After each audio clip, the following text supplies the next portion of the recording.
So 25ல் Ponmalar வந்து SS கிட்ட கேட்குறாங்க, இந்த மாதிரி புடவை எடுத்துகிட்டு வந்துட்டிங்களாங்க, சாயங்காலம் பூ முடிக்கணும்ல அப்படின்னு சொல்லி கேட்டோடனே, இல்லைம்மா அதை நான் எடுத்துகிட்டு வரல, வேண்டான்னு சொல்லிட்டேன், அவங்க அண்ணன் வேறு இப்போ ஊருக்கு கிளம்புறாங்க, ஏதோ இறப்பா அதனால் ஊருக்கு கிளம்புறாங்க அப்படின்னு சொல்கிறாங்க. அந்த டைமில் கரெக்டாக அவங்க அண்ணாவும் பேக்கோடு வராரு. உடனே என்னன்னா யார் இறந்து போனா அப்படின்னு கேட்டோடனே, அது பூர்ணியோட பெரியப்பா இறந்து போயிட்டாங்க அப்படின்னு சொல்லி அவரோட ஒய்ஃபை காட்டுறாரு. உடனே அவங்களும் ஆமாம் ரொம்ப நெருங்கின பெரியப்பாலமா, அதான் அவனுக்கு தெரியாதுன்னு சொல்லி ஏதோ சொல்லி சமாளிக்கிறாங்க. உடனே சரி அப்போ எப்போ நானே ஊருக்கு வரட்டுமா, இல்லை நீங்கள் வருவீங்களா திருப்பி அப்படின்னு சொல்லி மாறி மாறி பொன்மலர் நிறைய கொஸ்டின்ஸ் கேட்குறாங்க. உடனே அதெல்லாம் அப்புறம் பேசிக்கலாமா அப்படின்னு சொல்லி எல்லாரும் கிளம்புறாங்க. கிளம்புனதுக்கப்புறமா பொன்மலரம்மா என்ன சொல்கிறாங்கன்னா, ஜெயஸ்ரீ கூப்பிட்டு நீ கீர்த்திக்கிட்ட 2 வார்த்தை ஃபோன் பண்ணி பேச, அவன் போகும்போது அவன் முகம் ரொம்ப டல்லாக இருந்துச்சு, ஒருவேளை உன்னை விட்டு போகிறோன்னு தான் அப்படி இருக்கிறான் போல இருக்குது அப்படின்னு சொன்னோன்னே, அதுக்கெல்லாம் எனக்கு டைம் இல்லைம்மா அப்படின்னு சொல்லி ஜெயஸ்ரீ மூஞ்சி அடிச்ச மாதிரி சொல்லி கிளம்பிடுறாங்க. அப்போ ஜெயஸ்ரீ வந்து அவங்க அப்பா சொல்கிறாங்க, நான் உன்னை ட்ராப் பண்ணுறேன் அப்படின்னு சொல்லிட்டு காரில் கூட்டு போகிறாரு. கூட்டு போயிட்டு நீ கொஞ்சம் அவசரப்படாமல் இருந்திருக்கலாமா அப்படின்னு சொல்லி சொன்னோன்னே, அதெல்லாம் இல்லைப்பா, இப்போ தான் நான் கில்ட் ஃப்ரீயாக இருக்கிறேன், என்னால் யாரையும் ஏமாற்ற முடியாது, எத்தனை மாப்பிள்ளை வேணால் வரட்டும், அத்தனை மாப்பிள்ளையும் நான் உண்மை சொல்கிறேன், யார் என்னை ஏற்றுக்கிறாங்களோ ஏற்றுக்கிட்டோம் அப்படின்னு சொல்லி ஜெயஸ்ரீ ஸ்ட்ராங்காக சொல்லிடுறாங்க. இப்போ எஸ்எஸ் வந்து கடைக்கு வராரு. கடைக்கு வரும்போது அங்கே பார்த்தீங்கன்னா அங்கே பிஸ்னஸே இல்லை.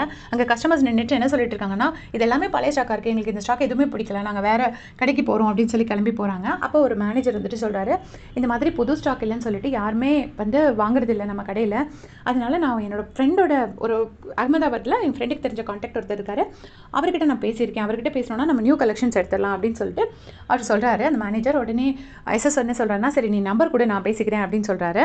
இப்போ சித்தோட அம்மா உட்காந்துட்டு இருக்காங்க. அப்போ சித்து வந்து அம்மா கிட்ட சொல்கிறாங்க, அவளுக்கு என்ன பிடிக்கவே இல்லை போல இருக்குமா, அவன் என்ன ரெஸ்பாண்டே பண்ண மாட்டேங்கிறா அப்படின்னோடனே, அதெல்லாம் ஒன்றும் இல்லைடா ரெஸ்பாண்ட் பண்ணுவேன், நீ வேணா பாரு, மலைக்கு போயிட்டு வந்தப்பறம் எல்லாமே நல்லா நடக்கும் அப்படின்னு சொல்லிட்டு இருக்காங்க. அந்த டைமில் அவங்க அப்பா வர்றாரு. வந்துட்டு என்ன கறி மீன் எதுவுமே இல்லையா அப்படிங்கிறாரு.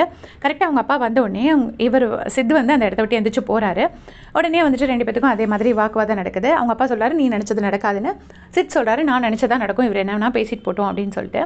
அப்போ அவங்க அம்மா சொல்கிறாங்க, மகன் வந்து மாலை போட்டிருக்கான், உங்களுக்கு என்னடானா இது பிரச்சனையாக இருக்கா, நீங்கள் ஒழுங்காக உள்ளதை சாப்பிடுங்க அப்படின்னு சொல்லிட்டு சித்தோட அம்மா திட்டுறாங்க. இப்போ ஜெயஸ்ரீ வந்து பிரியனை மீட் பண்ணுறாங்க. பிரியனை மீட் பண்ணி உண்மையெல்லாம் சொல்கிறாங்க, இந்த மாதிரி நடந்துருச்சு அப்படின்னோடனே பிரியன் சொல்கிறாரு, எனக்கு இதான் நடக்கும்னு தெரியும், இருந்தாலும் உங்கள் மாமா மேலே நான் கொஞ்சோண்டு நம்பிக்கை வச்சுருந்தேன், பேசாமல் நானே உங்களுக்கு ஒரு மாப்பிள்ளை பார்க்குறேன், என் ஃப்ரெண்ட்ஸ் சர்க்கிளில் நிறைய பேர் இருக்காங்க, ஸோ யார் இருக்காங்க நான் பார்க்குறேன்னொடனே, அதெல்லாம் ஒன்றும் வேண்டாங்க, என்னால் தான் ஏற்கனவே உங்கள் வேலை போச்சு, இப்போயாச்சும் இருக்கிற வேலையை ஒழுங்காக பாருங்கள், எனக்கு மாப்பிள்ளை பார்க்குறேன்னு உங்கள் வேலையில் கான்சன்ட்ரேட் பண்ணாமல் இருந்துடாதீங்க அப்படின்னு சொல்லி சொல்கிறாங்க. சொன்னோடனே பிரியனும் அப்படியா அப்படின்னு சொல்கிறாரு. 2 பேரும் நேராக ஐ கான்டாக்ட் வச்சு சிரிச்சுக்கிறாங்க. அநேகமாக 2 பேர் லவ் பண்ண ஸ்டார்ட் பண்ணிடுவாங்கன்னு நினைக்கிறேன். இப்போ எஸ்எஸ் வந்து கிரிஜா ஹவுஸ்க்கு வந்திருக்காங்க. அங்கே வந்து கிரிஜா வந்து ஃபோனில் பேசுகிறாங்க, ஹிந்தியில் பேசுகிறாங்க அகமதாபாத்தில் அந்த மேனேஜர்கிட்ட. இந்த மாதிரி நாங்கள் ஸ்டாக் எடுக்க வரோம் அப்படின்னு சொல்லி எல்லாமே, அதாவது 50 lakhs ஸ்டாக்கை வந்து 5 lakhsக்கு எடுத்துப்பாங்க, ஆனால் அதுக்கு 10 lakhs போஸ்ட் டேட்டட் செக் கொடுக்கணும் அப்படிங்கிற மாதிரி எல்லாமே பேசி முடிக்கிறாங்க. இது எல்லாத்தையுமே அவங்க பொண்ணு மது வந்து பார்த்துக்கிட்டே இருக்காங்க. உடனே நீ இவ்வளோ சூப்பராக ஹிந்தி பேசுவேன்னு எனக்கு தெரியாது, நான் அகமதாபாத் ஸ்டாக் எடுக்க போகிறப்போ நீ என் கூட வரியா, ரொம்ப நாளாக நீ கேட்டுட்ருக்க, உன்னை எங்கேயுமே நான் கூட்டு போனது இல்லைன்னு, ஸோ நீ வந்த மாதிரி இருக்கும், அதே மாதிரி எனக்கு ஸ்டாக் எடுக்க ஹெல்ப் பண்ணி ஹிந்தியில் பேசின மாதிரியும் இருக்கும் அப்படின்னு சொல்லும்போது மதுக்கு செம்ம கடுப்பாக வருது. ஆஃப்டர் ஆல் ஹிந்திக்காக தானே நம்ம அப்பா வந்து நம்ம அம்மாவை கூப்பிட்டு போகிறாங்க அப்படின்னு சொல்லிட்டு இவங்க இங்கே வந்து எரிச்சல் பட்டுகிட்டே உட்காந்துருக்காங்க. ஆனால் அவங்க வந்துட்டு மது பர்த்டே வருதில்ல, அப்போ மதுவை விட்டுட்டு வர முடியாதுல்லன்னு அவங்க சொல்கிறாங்க. அதுக்கு வந்து அவர் சொல்கிறாரு, அப்போ மதுவும் வரட்டும், நம்ம எல்லாரும் சேர்ந்து போவோம் அப்படின்னு சொல்கிறாரு. அதுக்கு மதுவங்க வந்து நான்லாம் எங்கேயும் வரமாட்டேன் அப்படின்னு சொல்லி டப்புன்னு சொல்லிடுறாங்க. இப்போ இன்னொரு பக்கம் பார்த்தீங்கன்னா தங்கமோட பர்த்டே பார்ட்டி நடக்குது. தங்கம்னா அந்த அக்கான்னு ஒருத்தவங்க இருந்தாங்களா, ஒரு டான், அவங்களோட பர்த்டே பார்ட்டி நடக்குது. அங்கே எல்லாருமே செமையாக என்ஜாய் பண்ணிட்டு இருக்காங்க.